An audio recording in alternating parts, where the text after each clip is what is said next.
All right, let's run it. Let's do it, bro. How are you feeling right now? How's it feel to be back in Pittsburgh at Axe Sledge?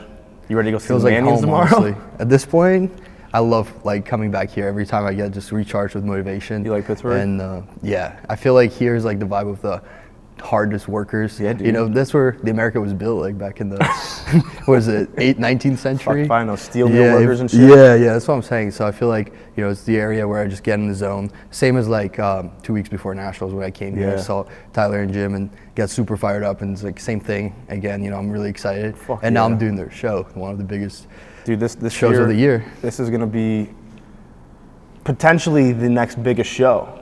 Like, how do you feel about doing the Pittsburgh, being the youngest pro? You know what I mean? Like, the hype behind this show going in. We're the title sponsor. We were with us, so like we're going into this all hands on deck. How are you feeling about this fucking show?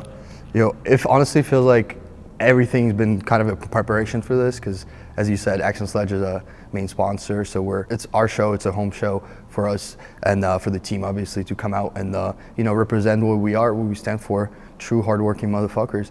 And you know, being there, the youngest, is definitely going to be something that's a little bit nerve-wracking, but also really exciting. And I'm not just going there to show up. Obviously, there's going to be a lot of competition, but you know, that's what I'm here for. I'm here for the competition, and I want to see how I stack up to top of the line Olympians, top of the line pros, and you know, the guys who are really high up in the ranks. So yeah, dude, Pittsburgh Pro is the best show for that, to just see where I'm at. 100%, dude. And like the whole thing with how busy it's gonna be, the expo, it's gonna be fucking massive, tons of people. Dude, and that's the first time that's ever been here, right? Like, no dude, expo. This is the first time it's at an expo, yeah. So it's no longer just a show; it's actually like an expo now.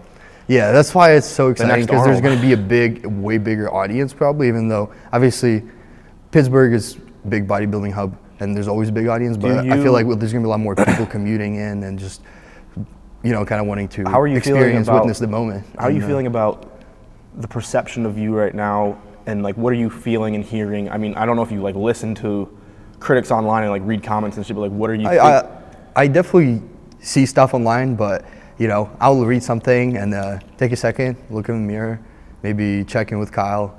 Maybe I'll leave in like a little something, like a little sad cloud in my mind. But honestly, I really think anyone outside in the world should be judging, because it's really hard to judge something off social media. So at the end of the day, I'm like, it's just a picture. You know, what's going to be presented is my physique. For sure. And as long as my coach says my physique is good, you know, we're good. So the only person I'll listen to is Kyle. That's why if there's a stupid comment and it really got to me, I'll check in with Kyle. But most of the times I understand this is just social media. You really can't compare nobody to, you know, how they look online versus how they look in person. So everyone's going to say their own things because they have their own favorites. And at the end of the day, for me, is just presenting my best and, you know, making my support system, my fan base proud. And that's what the biggest thing is for me, is just, you know, doing my own thing, kind of building out my own legacy, not worrying about what the other people are bro, and that's doing. all you can do. I mean, dude, you've already done insane things in the industry, and as far as bodybuilding and fitness in general, like, you know, you're the youngest classic physique pro, so regardless of the outcome, I expect you to do good, but regardless of the fucking outcome, dude, like, it's insane either way that you're even up there right now, you know what I mean? Yeah, just having a chance, like, obviously I was blessed with a chance to just even go pro that time, obviously, and Axe Sledge taking me on, and all the stars aligning to bring me to this perfect moment, Pittsburgh Pro, where, you know, everything's kind of makes sense. You know, that the show would be the pro debut for me to, you know, to show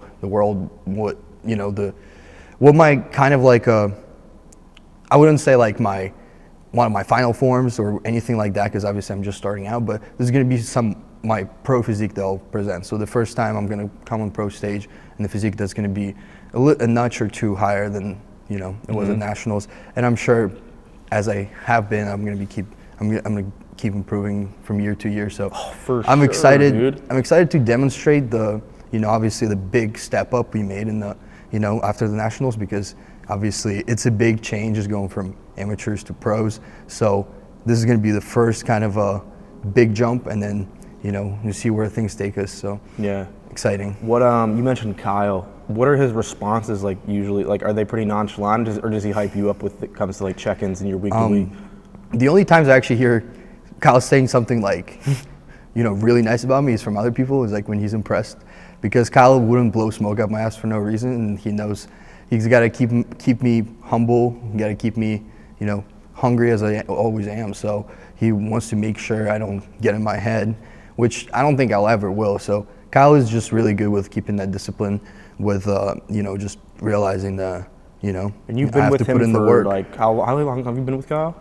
So now we're going on over 3 years. Okay, so like Yeah. you're pretty much your whole like upper half of your bodybuilding career at this point. I mean, what, you had like a different coach for a little bit? Yeah, but just for my first show, and then Kyle basically picked me up right after. So so he what's helped it- me rebound from that. And what's then it been we like? started Kind of competing. being with Kyle, turning pro with Kyle, now doing your pro debut with Kyle, and like him being there Yeah. through the whole process.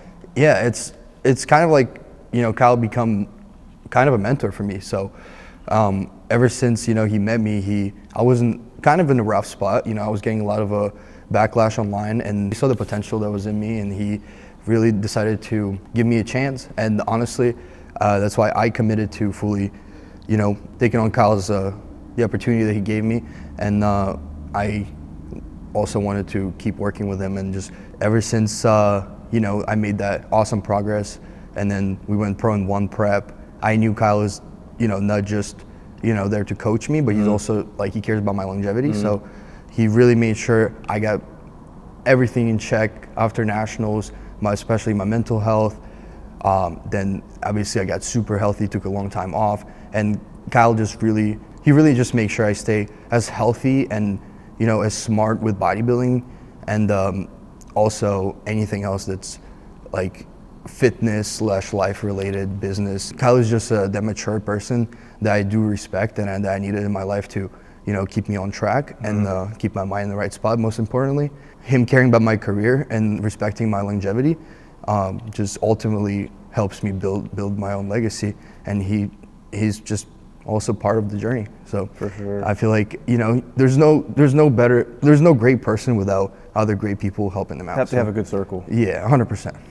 Like people in community and everybody that, like, even your girl, like everybody in your life is, especially during a prep, like you cannot do that shit alone. Yeah, you also have to make sure, there's a lot that goes into it, and like obviously what you decide to spend your energy on, your mental energy and all that, there's only so many cookies you can take out of your mental cookie jar. So, and sometimes there's priorities that you have to, especially in prep, priorities that you have to respect. So how is this prep going, you think? Like how are you feeling wise, like physically, mentally, compared to other preps? Like where do you feel good? So I would say physically, let's just start with that.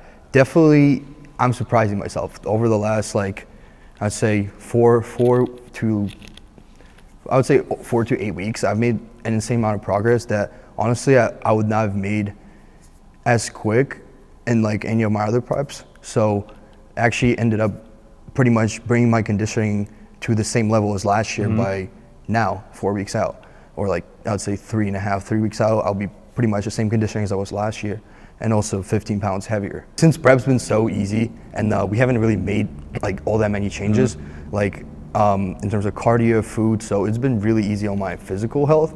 So obviously it's not really taking down too much of my mental health, but as I'm getting more depleted, and I definitely feel it now being like actually in stage conditioning, I feel like mentally it's starting to become a lot harder just to keep like yourself in always positive headspace, because you just naturally tend to feel low when you're like really depleted, you don't have much just chemicals floating in your brain, So it's something that you just have to kind of like develop a skill of like just keeping your peace, and something once you're like into the suffering stage, you just embrace it and stick with it. Yeah. What about like coming here and like, I guess living that like social media, like, because you're not just a competitive bodybuilder, you came from you were kind of like doing social media first. Yeah. So like, what do you like? How is balancing like this level of a prep, as well as like living that social media, in quotations, influencer life and traveling, and you're with Axe Sledge, you're here, you're 4 weeks out, you're traveling for content. You might go you said you have some other shit for dark sport. So like, what's that like doing photo shoots and content and traveling and back and forth on fucking prep? Yeah. All right. I mean, I'm not going to be complaining about all this stuff, because nowadays, honestly, that's the reality of things. If you want to stay afloat in bodybuilding, you have to make sure you take care of the social media side.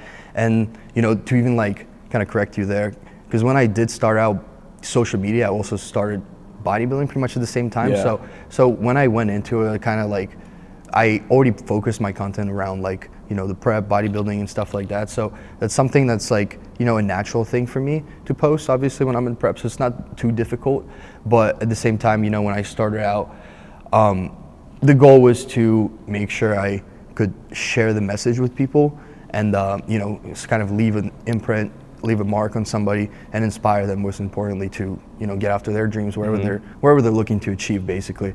So for me, it was more about like, you know, I really want to make sure that what I do also gets out in the world and kind of leaves a mark and, as I said, inspires people. Yeah. So, you know, it's just a little struggle for a substantial gain. Obviously, I get financial stability, and I'm also, you know, fulfilling my purpose basically in life. I'm spreading good message to the world. Yeah. So social media is actually a blessing and a curse at the same time, because it does get a little bit just overwhelming with all the content and impressions and people, you know, commenting some negative stuff about you, all that, having different opinions talked about you online. But at the end of the day, you know, as long as you could be cool with yourself, you know, it doesn't matter what other people say about you. Yeah, dude, as long as you're not on there doom scrolling and you just get on and post your shit and get off. Exactly. Yeah. Yeah, that's the best way to like keep your, you know, brain healthy and prep, for sure. For sure, dude.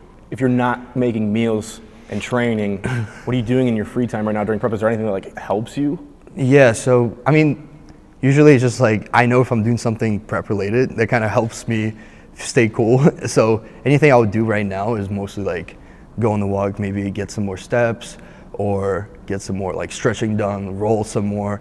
Really don't get much time to like just chill. But you know, right now, like the crunch time's coming up, so I'm probably gonna end up like just playing some video games to keep my mind off and just doing stuff that's just like a little bit more mindless. Hopefully I'll get to rest a little bit more towards the show, like just lay out, like watch some TV shows.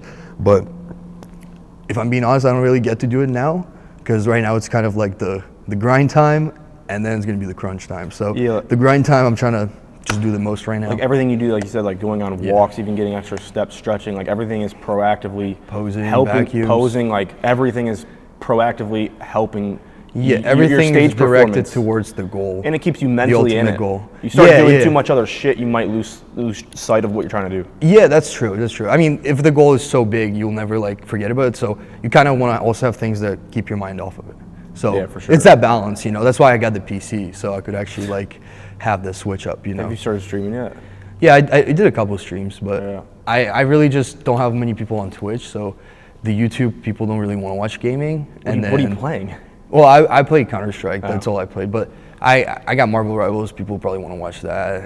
I got like everything because I got the new setup. So the RTX 5090, bro. Oh, actually 5080. I'm capping him. This guy's a nerd. So you're going up in class. You're going up against Terrence Ruffin, Jose Ma, like Kaiki. Like, where do you see yourself in this lineup? And like realistically, that's a stack. The most stacked lineup I could have imagined for my first pro show. But yeah. Honestly, I can't give any predictions right now. Obviously, I'm not just going there to show up. I know my strengths and weaknesses, and I know if I could display my physique right and amplify my strength, I can expose a lot of other pros' weaknesses. And that's what I'm excited for. Maybe proving some people wrong, shocking some people, or, you know, at the end of the day, just presenting my best 21-year-old physique. And without your guys' support, this would not be possible. So the number one reason I'm doing this is just to show you guys that this is possible and inspire you to become the best version of yourself.